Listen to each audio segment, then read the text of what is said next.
Hi everyone, I'm Marianne. I'm a psychologist and a neuroscience major. I've been combining science and innovation to help people make better choices and also achieve their goals. So a little bit about today. It's gonna be maybe a controversial topic, but then I thought, okay, this is something that goes much deeper and I really want all of us to think about before we make a choice. So from the title, you might already know we're going to talk about why abroad education is not the one for you if you're choosing it for the wrong reasons. And even if you do, that's okay. But then you really need to change your environment if you want to achieve your goals and become a better person because you don't want to be dysfunctional because of the environment that we are in, right? So before we move on, welcome to my channel, and I'm really glad that all of you have been following me around, and hoping that this is something that has been helpful for you so far. And if there's anything that I could change you want me to talk about based on my background or expertise, do let me know and I will definitely come up with something to share with all of you. And coming back to our topic today, abroad education. Abroad education is something like an eye candy for a lot of Indians, including me. And I think I started this after my master's, the first master's I did. And I thought, okay, there was a lot of people coming to my university and talking about their programs in abroad, like US and UK and Australia and Canada. And I thought, okay, this sounds really nice, and I also want to go and study there because at that time, research and science was something that I was interested in, and research is something that is much better in abroad. So yeah, I started that, and I did have a lot of rejections from different universities, right? So one thing that I really thought about while my time in the UK and after coming back, I did my second master's in the UK, and I thought about something, and I think that is something that all of us struggle with, and all of us want you to really think about this, right? So I have made 7 points for you, and it's going to be a very short description of what it is. So one thing is, abroad education is an eye candy. It's an eye candy because it gives us something that we don't have at the moment. And I'm not talking about the education or the lifestyle or the air quality and all of that. I'm talking about something very deep, something very core to us, something that is very important to our living and our happiness. Let's get into it. So the first point is resilience. So what happens is in an Indian environment, we stay at home until we get married or until after we get a job or we have to go to a city to stay at home with our parents, right? And when we stay at home, we get this something called support or a safety net where everything is being taken care of, right? We don't cook, we don't clean, we don't take care of our finances, and even most times we give our money to our parents, even if you earn. If you're giving it for expenses, that's different. But you not keeping any account of yours and you're giving it all to your parents, that is also a practice in India. I'm not saying it's all a bad thing, but what it is teaching us is lack of responsibility from our end, and also somewhere we are protected from problems. We are protected by our families, our friends, our network. They are protecting us. So the first thing that happens for somebody who moves from India to abroad, they build resilience. And resilience is sort of the key to success. If you want to be a better person, build your resilience. So what is resilience? So let's just say there's two goals. Okay, the first goal is you are pathetic. Say you don't have a job. You feel pathetic. You feel ashamed. You feel down. And the next goal is, end goal is you get a job and you're happy. So there is a time period between no goal and your goal. Okay. And this time period, it moves in a continuum. It can be months, it can be years, it can be few weeks, whatever it is, you are going through a lot of emotion. You're going through financial difficulties, you're going through stress, frustration, a lot of, thoughts, negative thoughts, whether you'll get it or not get it. It's not a very nice place to be, right? But then what happens is during this period of not getting a job, until you get a job, you develop something called a resilience. It is your ability to take in the stress, the frustration and deal with it. But there are people, of course, there's a good way to handle it. There's also a bad way to handle it. They numb their emotions. They numb it by addiction, drinking, distraction, all of this. They, instead of going through the pain, they just numb themselves. And once they get a job, they're happy, no matter what. So you might be thinking, isn't it better because you're not feeling the pain and in the end you are anyways happy? Not really. You know what will happen in life? Problems keep coming, right? Either in the smallest form or the biggest form, problems keep coming.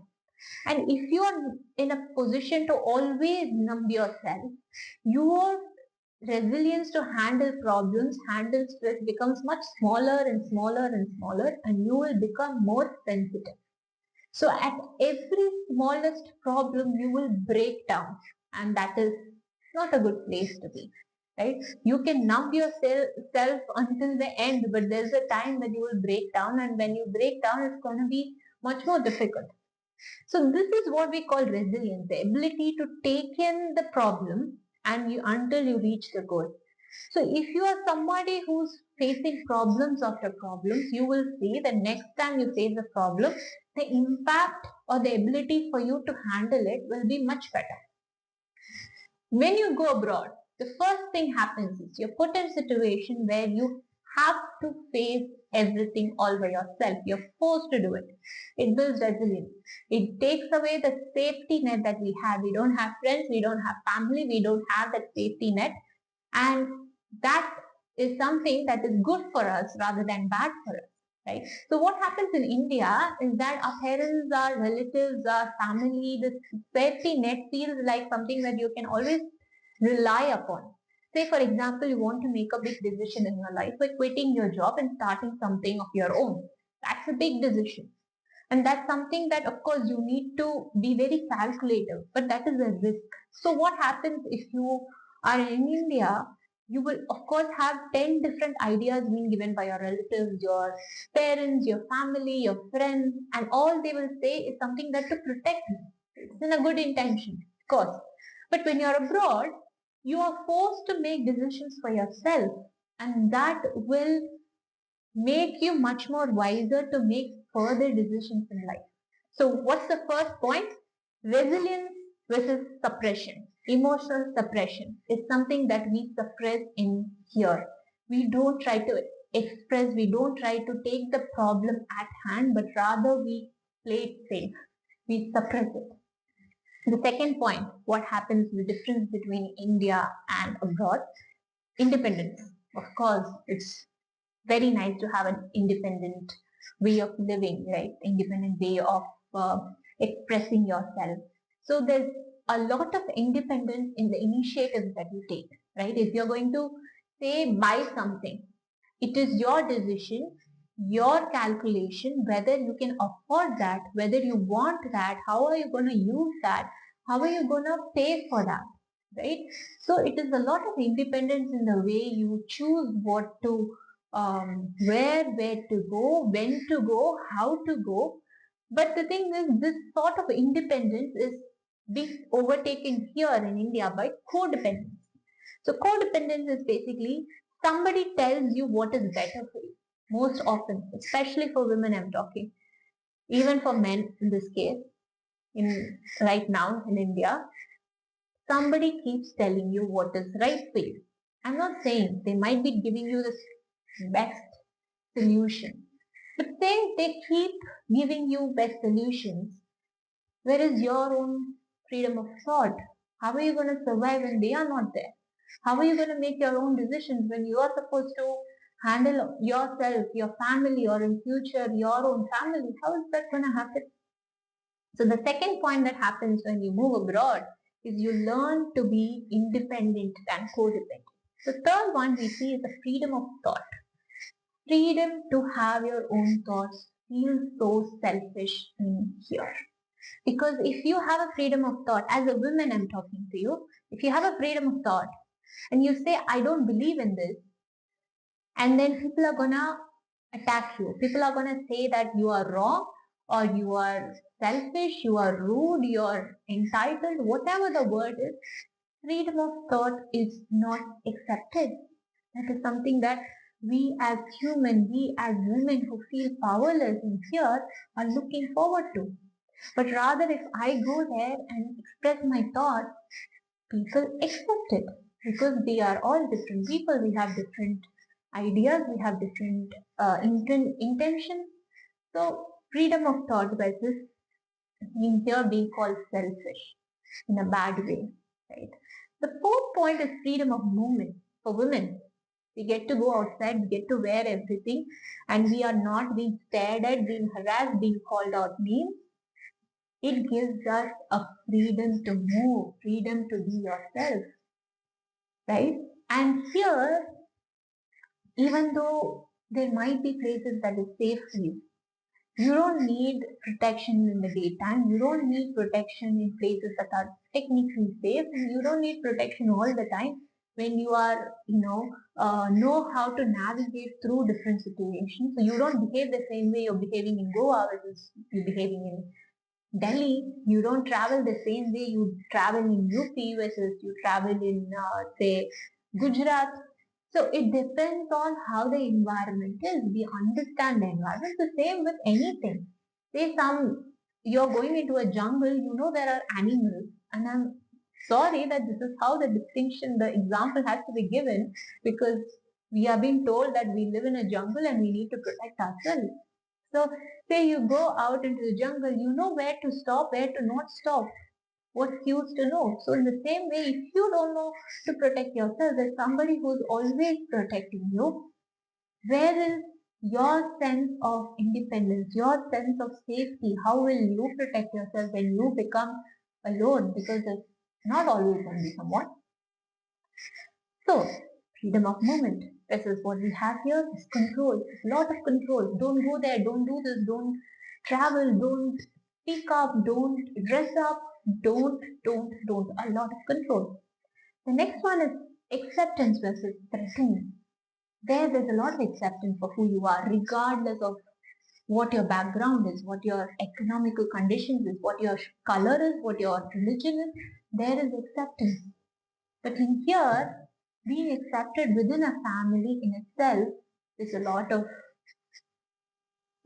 things that a lot of women are fighting for. We see in our own friends, own networks, there's a lot of women who are fighting for their own voice. And there's a lot of threatening. If you speak up, if you do this, if you have this power, for example, they say if you're studying a lot, you won't get a guy. If you are being more talkative, you won't get a guy. So it is a very accepting environment, and here there's a lot of threatening environment.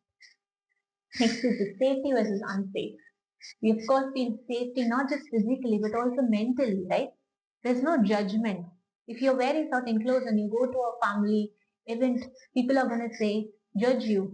If you're married and not having children, people are gonna judge you. If you're not married, people are gonna judge you.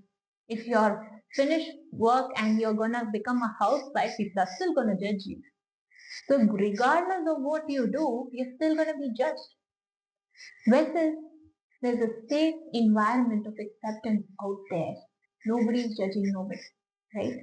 And finally, there's comfort in living abroad in terms of psychological comfort. That nobody is attacking us, nobody is making us feel insecure, nobody is pulling us down, nobody is saying that you are not good enough. But whereas in here, is we are playing it safe, the stability. We have to play it safe out of fear, right? We are so scared. These are the 7 points why we love being abroad. And if this is the reason, that something that resonates with you and you are dying to escape from fear and find a life that's very independent, then I think it's sad because this is gonna chase you down somewhere along the way. And we don't want to create such an environment for ourselves. And you know what? This is not something that is undoable. This is not something that requires us to move from one city to another, cut off ties, and fly away into a foreign land. It does not require that. It requires your voice, taking off that fear, putting boundaries, and saying no, and being okay with people disagreeing with you. Because you create your environment that makes you a better person so you can reach your goal in whatever way that you intend to. And that is all I want to put across today. Because we are talking about success, we are talking about a life that is meant to be lived, a life that is meant to be felt, a life that is meant to be spoken about. And that is our goal. And if that's our goal, we are not going to be somebody who's going to run away. And I'm going to say few things is that don't, stop living, dreaming, speaking, moving, and expressing. Because we really want all of us to be their authentic self. Yeah, maybe our environment is that, like that, our culture is like that. Don't blame. Start with yourself. Start to ask yourself how you can create this life, this environment that will make you feel happy, regardless whether you're in a foreign land or in your homeland. And I really hope that this video was helpful for you, resonated with you. And if it's so, do like, comment, share, and subscribe, and share your thoughts. And I'll see you in the next video. Thank you. Bye.